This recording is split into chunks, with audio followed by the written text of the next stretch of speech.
Hey, welcome everybody to season 2 of the 7 Minutes to Better Selling podcast. I'm your host, Colin Lake. So without any further ado, I'm going to welcome on the show today, Teresa Augustinelli.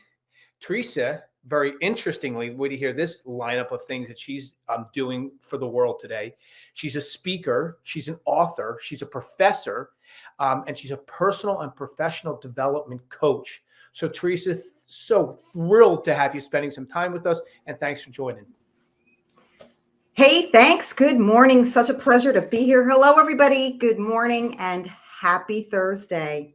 Okay, Teresa. So I just listed off like that one after another of all these amazing things you're doing right now.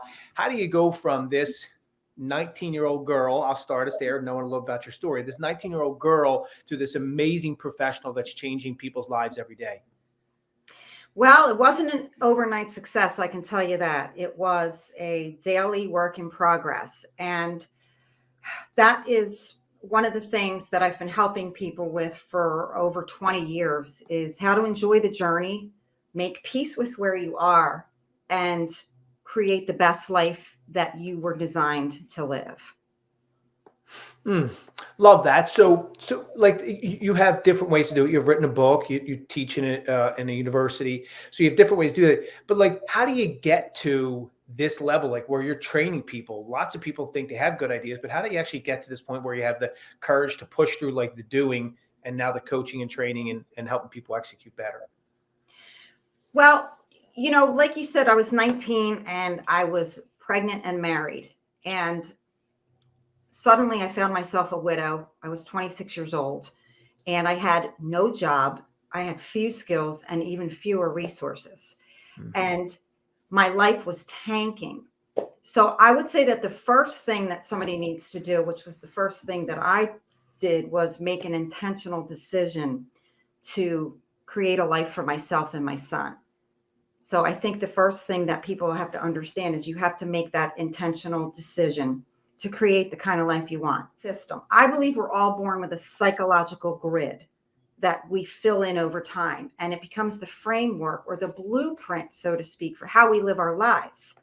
And that blueprint is based solely on those early influencers in our lives, because I did my research and I found that by the time you're 2 or 3 years old, you have created a set of blueprints based on the environment around you. Those early influencers. Think about it. Your caregivers, the schoolyard bullies, your teachers, your community leaders. So I found that for people who were trying to get ahead, they kept getting stuck at a certain level. And I was my first customer.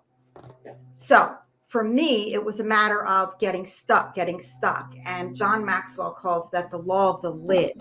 You get to a certain point and boom, you're stuck. So the G in the grid is forget honest. I had to look in the mirror and say, Teresa, this isn't working. I had to get honest and I had to get help. Number one, get help. Admit you don't know where you're going. Admit that you don't know how to get to the next step, and get the help that you need, whether it's coaching, whether it's counseling. Get the help you need to get ahead. That's the G. Yeah. By the way, I love this, and maybe this will lead to the second question and get through the R, the I, and the D on that. But so how do you? I've said before, season 2 is all about selling yourself. The most important person and also the most difficult person to sell is yourself, because we can't like BS ourselves. We know who we are. We know what we're capable of. We know behind closed doors what we do and we don't do.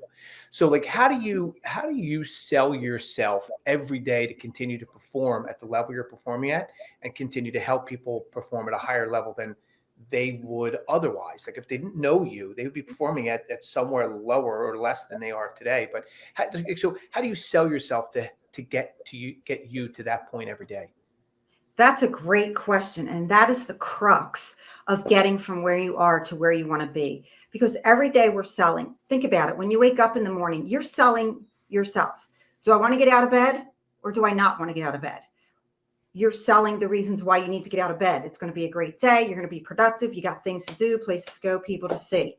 So you're selling yourself. What do I want for breakfast? Do I want leftover pizza that I had last night, for dinner?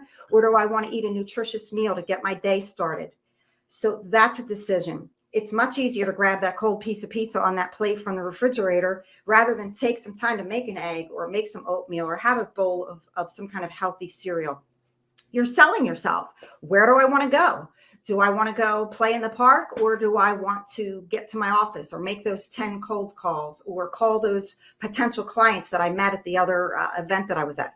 You're always selling yourself. You're always selling. And that's the thing that I think people get knocked down with. Selling is such a scary word. I call it negotiating.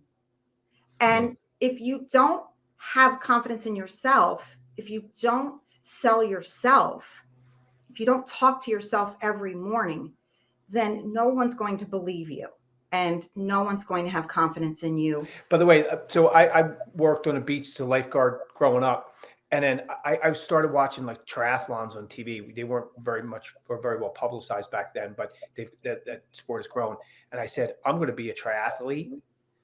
And then I finally said to myself, if I'm going to be a triathlete, I said this 20 times. I said, I've got to sign up for a triathlon. I signed up for a triathlon, and I realized that I can't perform at like a really high level where I want to and compete unless I train and practice.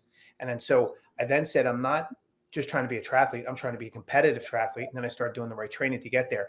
So I was listening to that. That's the story that popped in my head. Like I said, I want this. I put it out into the universe, and I recognized just saying it 20 times was not making me one, although it was making me want to be one more and more. Eventually I got inspired enough that I actually did things, meaning the vibrations that I put out to the world connected to my actions. My actions made me the triathlete that I was over the years. Yeah, love that, Teresa.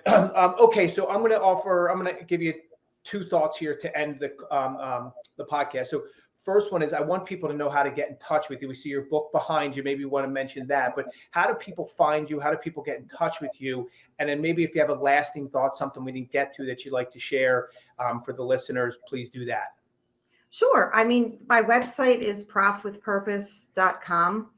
And so, that's the reason why I wrote the book, because people are looking for self-help. People are looking to better themselves. And I found that, you have to meet people where they're at. Yeah, I love that. Okay. So great to spend time with you. I'm sure there's so much more we could talk about. Maybe we'll do that on a future show. Sure. So I'm going to give a last thought, and then I wish everyone good selling as we part ways here. But Teresa said something that reminded me of a quote is, you don't have to be sick in order to continue to get better. You don't have to be sick to get better. So let's keep trying to push ourselves to get to that point. Good selling, everyone.